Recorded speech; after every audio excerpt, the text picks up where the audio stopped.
Dudes and dudettes, how are you guys? This is Chazzy and welcome back to The Mixer, the segment on this channel where I give you guys all sorts of detailed analyses from all walks of life. I'll talk about people, places, animals, food, sports, traveling, the whole 9 yards. Hence why it's called The Mixer, because I like to mix things up in this huge playlist here with over 200 videos at this point. Good lord, that's a lot of mixering. And today I'm going to be doing yet another player profile in the second baseball related video of its kind, following the Babe Ruth one that I did some time ago at this point. Very fun, greatest player of all time, Bambino, you already know it. But today I'm going to be doing a video on somebody who is considered to be the greatest third baseman in baseball history, Michael Jack Schmidt, Captain Cool himself in the flesh, baby, who played his entire 18-year career for the Philadelphia Phillies from 1972 to 1989, where he did quite a few things, man, This guy here was known for his combination of power hitting and also strong defense, and actually as a hitter, he combined a total of over 500 home runs across his career and over 1,500 runs batted in. He also led the league in home runs 8 times and in runs batted in 4 times, and as a fielder, he won the Gold Glove Award 10 times, right? So a 12-time All-Star, like this guy was insane, man. He was really, really good at just slugging the ball in the outfield, It's almost like he took a page from Babe Ruth's book with his little penchant for hitting the home runs and whatnot, And as a matter of fact, in 1995, he was inducted into the Baseball Hall of Fame, with like over 96% of the votes, it was freaking bonkers. This guy had a lot of really good influence, in the sport, and he brought the Philadelphia Phillies out from a time where they weren't winning a lot, He did win a World Series and a lot of National League pennants, some wild card. No, I don't think he took part in the wild card birds, but the East Division titles, This guy was crazy, man, and there was a reason why he was called Captain Cool, because he rarely showed emotion, on the field. He wouldn't cry or get all choked up. He would just go, with his powerful mustache and hit the balls out of the park, and just make everybody happy. So he will become himself into the stuff, and I don't know where this is going anymore. But anyway, I have a few things planned out for today, so I have a few things I planned. Sounds like a picnic. No, I have a few things planned for this video, and before I get into the next part, which is talking about his early career and his unwavering longevity with the Phillies, I'm going to show you guys a clip here of Captain Cool doing his thing.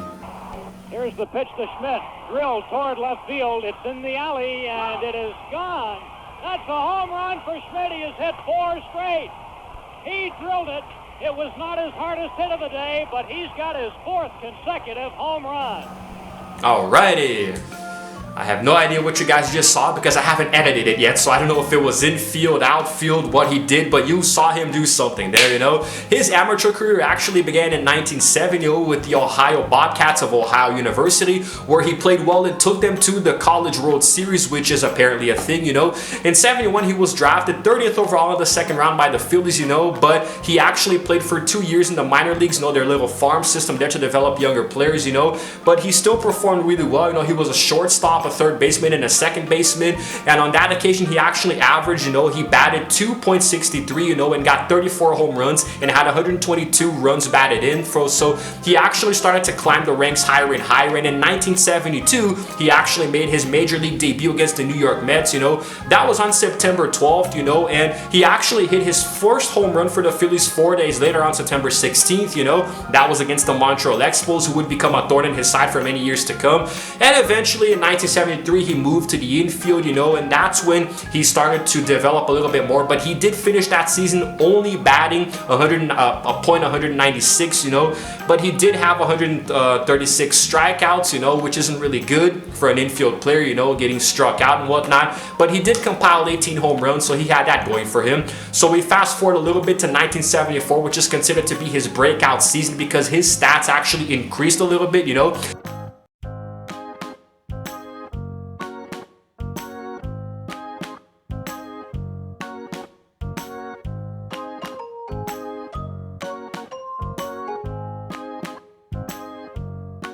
His batting average rose to .249, and he went on to lead the league in home runs for the 2nd straight season with 38 on that occasion. Then in 76, He scored 12 home runs in the first 15 games for the Phillies, including 4 in one game, which at the time made him the 10th player in MLB history to do so, which was very impressive, you know. And also he in that season he compiled 107 runs as well. He won his first Gold Glove award, you know, and the Phillies actually won their first division title or division crown since 1969. So he was going pretty well, you know. But in 77, that's when, you know, stuff really got serious, because he was offered a contract of, get this, $551,500, which, you know, would be about $3 million in today's money, which made him the highest paid player in MLB history up until that point. Unsurprisingly, you know, the Phillies went on to win 2 more division titles, so 3 in a row, but they unfortunately, you know, could not make it to the World Series because they lost the National League Championship Series 3 years in a row, including twice in a row to the Los Angeles Dodgers, which was actually very sad. In 79, you know, he went on to break the club record, you know, for all clubs in the MLB for home runs in the season with 45. And that's when we start to get into the 80s, which is where, you know, things really began to take a turn for the better for old Schmidt, you know, because in 1980 the Phillies went on to clinch the East Division, you know, against the Expos. Remember them, you know, and Mike actually broke his own record of the previous season. Remember when he had 45 home runs? Now he scored 48, so he had a record and he broke his own record, also going on to have 121 runs batted in total for the season. And the Phillies went on to win the National League Championship Series against the Houston Astros and went on to win their first World Series ever against the Kansas City Royals. So already celebrating something very, you know, a very big deal for the Phillies, who would unfortunately not win a World Series again until 2008. But hey, that's beside the point, right? Let's not talk about that. You know, the fans don't talk about that at all, you know. And that actually gave Mike his very first World Series MVP award, you know. And it's really interesting because in 81 there was the season was shortened because of the strike, you know. And Mike still led the league with 31 home runs despite that, you know. He also led in runs scored, runs batted in, total bases, total walks, you know. He also had personal career highs of batting averages, you know, and on-base percentage and slugging percentage as well. He was just on cloud 9. Fast forward to 83, he was voted as the greatest player in franchise history by the fans, you know. He led the league in home runs for a 6th time in his career. Holy freaking crap, you know. The Phillies reached the postseason again. They went on to beat the LA Dodgers, you know, in the National League Championship game, but unfortunately they lost the World Series to the Baltimore Orioles. But hey, you know, no harm, no foul, you know. In 85, fast forwarding a little bit now, Mike moved up to first base, you know, and the Phillies went on to finish with a record below .500 for the first time since 1974. So not a very impressive season, you know, but still, you know, in 86, Mike would return to third base and win his, return to third base and win his 3rd MVP award also in the process, leading the league with 37 home runs in total. So he was back, you know. Captain Cool was back in action also with his 119 runs batted in. So in 87, he went on to hit his 500th career home run against the Pittsburgh Pirates, you know, and they were actually losing. The Phillies were losing, you know, and because of that home run, they actually turned it around and won the game, which was crazy, you know. Nothing better than seeing that happen, huh? In 88, you know, now towards the tail end of his career, you know, injuries were starting to pile up a little bit, you know, which caused him to miss the final stretch of that season. It was unfortunate. He did return in 1989 more healthy, you know, but he suddenly announced his retirement, you know. He didn't want to play anymore. I guess maybe injuries started to catch up to him a little bit. So, you know, despite not showing a lot of emotion on the field for so many years, he had a very emotional and a teary retirement speech. So it was a very rare moment for fans to see him actually show emotion, you know, because this guy was called Captain Cool because he was always cool, never cried or anything, you know, but still. On May 28th, he played his final MLB game against the San Francisco Giants, you know. Very emotional farewell to one of the greatest third basemen, you know, the world had seen at that point. That was freaking awesome, man. I'm going to take a little breather here while I show you guys another clip here from Captain Cool.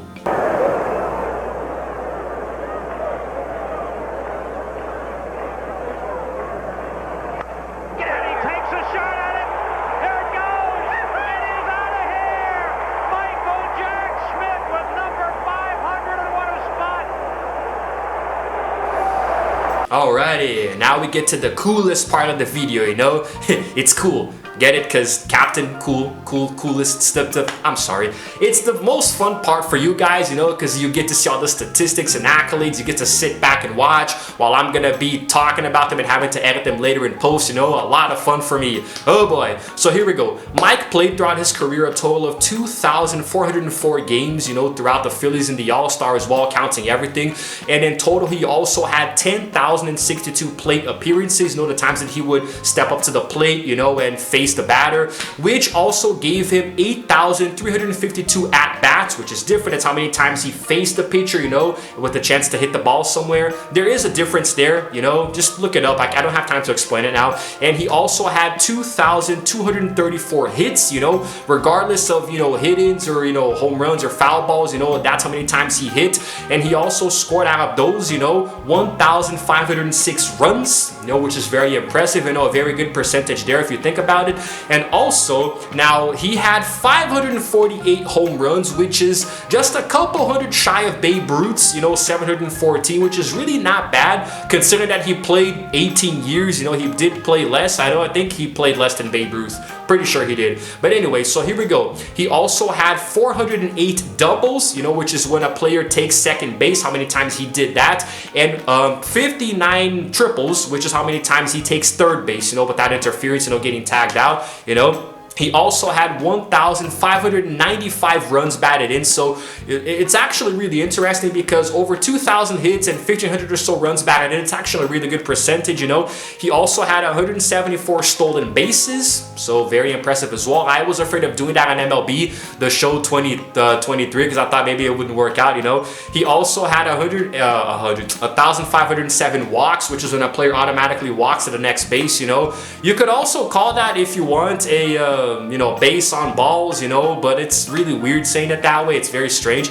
He also had 1,883 strikeouts, which is not a very good statistic, you know. No player at bat wants to get struck out, but still, that's just the way of it. It's all good. And he also had a batting average of .267 across his entire career. That's what he finished as, which isn't really that bad, you know, very nice slugging. His on-base percentage was .380, so also very impressive considering he played for 18 years. He also went on to have a slugging percentage of .527, you know, not as powerful as Babe Ruth, you know, but still, man, I think it was really impressive given how he played for one team, by the way, you know.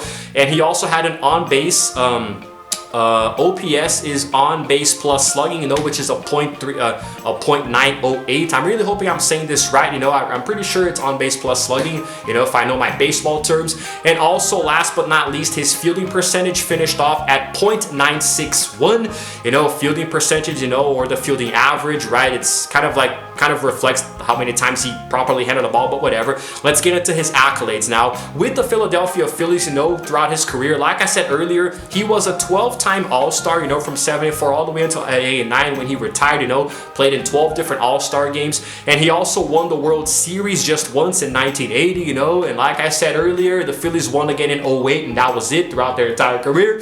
And he was also a 10-time Gold Glove winner, you know. A Gold Glove award, you know, for a defensive player, you know, is when he has a very good, you know, fielding performance, right? So it's pretty much like the defensive player of the year of sorts, let's say, you know. He was also a 3-time National League MVP in 1980, 81, and 86, right?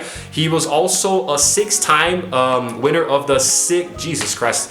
He won 6 Silver Slugger awards, okay, let me say it that way to make it a little easier. And he was also an 8-time National League home run leader, which is really unprecedented. And like I said also before, a 4-time National League runs batted in leader. That's surprising to anybody. And his number 20 was retired by the Philadelphia Phillies. He made the Wall of Fame, you know. He also made the Major League Baseball All-Century team, you know, just like Babe Ruth. And just like Babe Ruth, he also made the Major League Baseball All-Time team as well, you know. So, yeah, man, it's quite a few impressive accolades there. He helped the Phillies to win 5 East Division titles, you know, and also 2 National League pennants, you know. But still, I think he really deserved a lot more World Series, man. At least 2 more, because, man, what he did for the Phillies was just crazy. Let me take a breather here, you know, take a little breath, and I'm going to show you guys one final clip here of Mike before I go into the final stretch. There's a high pop fly coming in. Walton drops the ball for an error. Walton drops the ball for an error, and the kids of the Cubs haven't looked good in this inning. You know, Schmidt actually had a very unusual batting stance, you know, like he would, you know, like turn his back somewhat towards the pitcher, you know, and kind of rock his behind, you know, his buttocks, you know, back and forth while waiting for the pitch, you know, and by standing, you know, far back inside of the batter's box, it would be almost impossible to jam him by pitching inside, you know. It was crazy, and it allowed him to have so many different records, you know, for the Phillies, right? So, you know, it's not just hitting, but also fielding, and he is, unsurprisingly, the franchise leader in games played, at-bats, plate appearances, runs scored, home runs, runs batted in, walks, you know, strikeouts, total bases, you know, the runs created, the sacrifice flies, the outs, you know, batting runs, you know, batting wins, extra base hits, times on base, and power speed. So, like, everything that I said earlier and more, you know, he is the franchise leader in all of those, and I don't think anybody has even come close over the years. No, I don't think anybody has done anything like Schmidt, so it's freaking crazy, man. And his home runs are the most for a player who has spent the most amount of time in just one team, you know. So